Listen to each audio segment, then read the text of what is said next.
नमस्कार दोस्तों, स्वागत है आप सभी का हमारे इस YouTube चैनल में। दोस्तों, आज का दिन यानी सोमवार का दिन बहुत ही खास माना जाता है।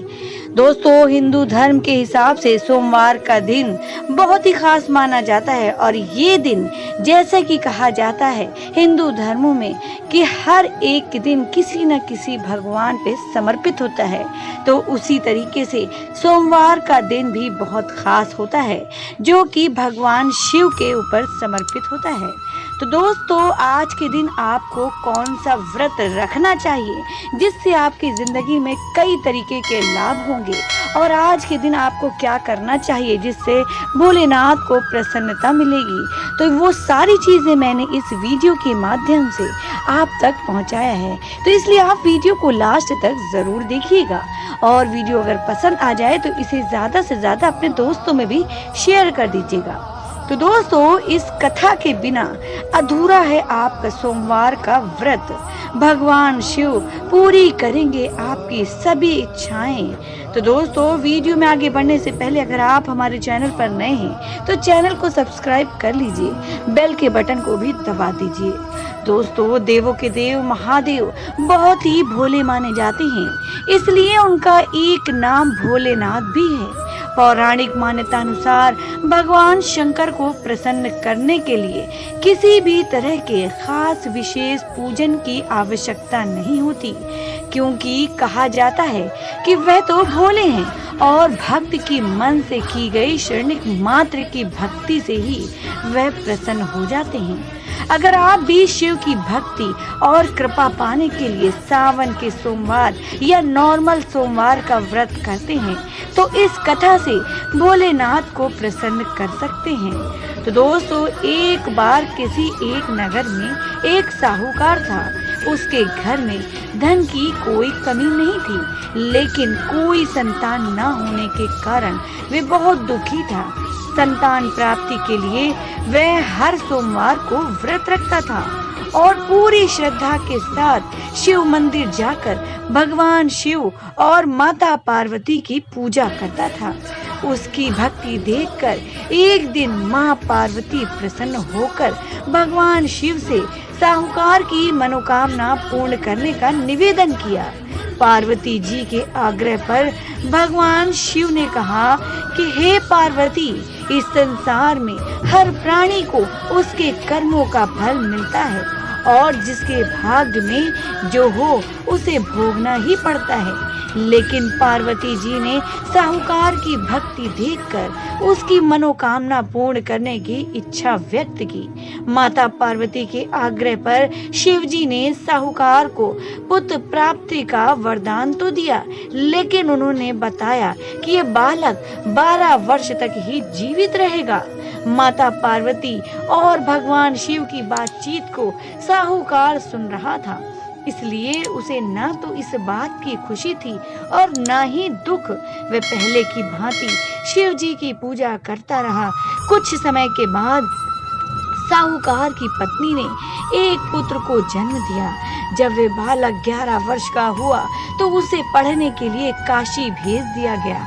साहूकार ने पुत्र के मामा को बुलाकर उसे बहुत सारा धन देते हुए कहा कि तुम इस बालक को काशी विद्या प्राप्ति के लिए ले जाओ, यज्ञ कराते जाना और ब्राह्मणों को भोजन दक्षिणा देते हुए जाना। दोनों मामा भांजे इसी तरह यज्ञ कराते और ब्राह्मणों को दान दक्षिणा देते काशी नगरी निकल पड़े। इस दौरान रात में एक नगर पड़ा जहां नगर के राजा की कन्या का विवाह था, लेकिन जिस राजकुमार से उसका विवाह होने वाला था वह एक आंख से काना था। राजकुमार के पिता ने अपने पुत्र के काने होने की बात को छुपाने के लिए सोचा, क्यों ना उसने साहूकार के पुत्र को दूल्हा बनाकर राजकुमारी से विवाह करा दूं। विवाह के बाद इसको धन देकर विदा कर दूंगा और राजकुमारी को अपने नगर ले आऊंगा। लड़के को दूल्हे के वस्त्र पहनाकर राजकुमारी से विवाह करा दिया गया।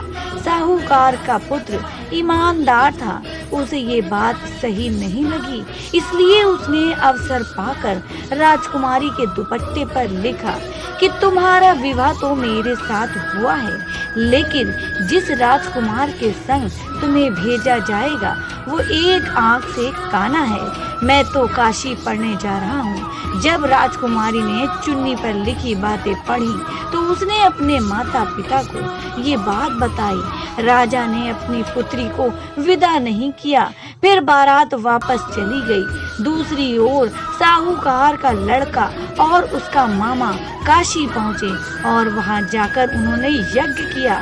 जिस दिन लड़का 12 साल का हुआ उस दिन भी यज्ञ का आयोजन था। लड़के ने अपने मामा से कहा कि मेरी तबीयत कुछ ठीक नहीं है। मामा ने कहा कि तुम अंदर जाकर आराम कर लो।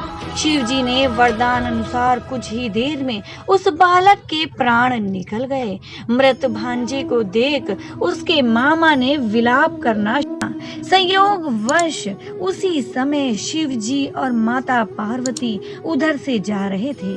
पार्वती माता ने भोलेनाथ से कहा, स्वामी मुझे इसके रोने के स्वर सहन नहीं हो रहा, आप इस व्यक्ति के कष्ट को अवश्य दूर करें। तो दोस्तों जब शिवजी मृत बालक के समीप गए तो वह बोले कि यह उसी साहूकार का पुत्र है जिसे मैंने 12 वर्ष की आयु का वरदान दिया था। अब इसकी आयु पूरी हो चुकी है। लेकिन मातृ भाव से विभोर माता पार्वती ने कहा कि हे महादेव, आप इस बालक को और आयु देने की कृपा करें, अन्यथा इसके वियोग में इसके माता पिता भी तड़प तड़प कर मर जाएंगे। माता पार्वती के पुनः आग्रह पर भगवान शिव ने उस लड़के को जीवित होने का वरदान दिया। शिव जी की कृपा से वह लड़का जीवित हो गया। शिक्षा पूरी करके लड़का मामा के साथ अपने नगर की ओर वापस चल दिया। दोनों चलते हुए उसी नगर में पहुंचे जहां उसका विवाह हुआ था। उस नगर में भी उन्होंने यज्ञ का आयोजन किया। उस लड़के के ससुर ने उसे पहचान लिया और महल में ले जाकर उसकी खातिरदारी की और अपनी पुत्री को विदा किया। इधर साहूकार और उसकी पत्नी भूखे प्यासे रहकर बेटी की प्रतीक्षा कर रहे थे।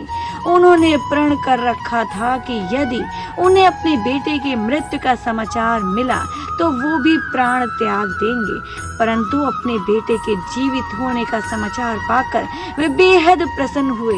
उसी रात भगवान शिव ने साहूकार के स्वप्न में आकर कहा कि हे श्रेष्ठी, मैंने तेरे सोमवार के व्रत करने और व्रत कथा सुनने से प्रसन्न होकर तेरे पुत्र को लंबी आयु प्रदान की है। इसी प्रकार जो कोई सोमवार व्रत करता है या कथा सुनता है और पढ़ता है, उसके सभी दुख दूर होते हैं और सभी मनोकामनाएं पूर्ण हो जाती हैं। तो दोस्तों ये था हमारा आज का वीडियो जो कि सिर्फ सोमवार स्पेशल बनाया गया है। उम्मीद करते हैं कि आपको ये जरूर पसंद आएगा। तो दोस्तों अगर इसे पसंद आया हो तो एक लाइक जरूर कर दीजिए और इसे अपने दोस्तों अपनी फैमिली के साथ जरूर शेयर करिए। और अगर आप नए हैं तो जल्दी से चैनल को सब्सक्राइब कर लीजिए, बेल के बटन को भी दबा दीजिए। फिर मिलेंगे आपसे एक और नए इंटरेस्टिंग वीडियो के साथ। तब तक के लिए नमस्कार दोस्तों।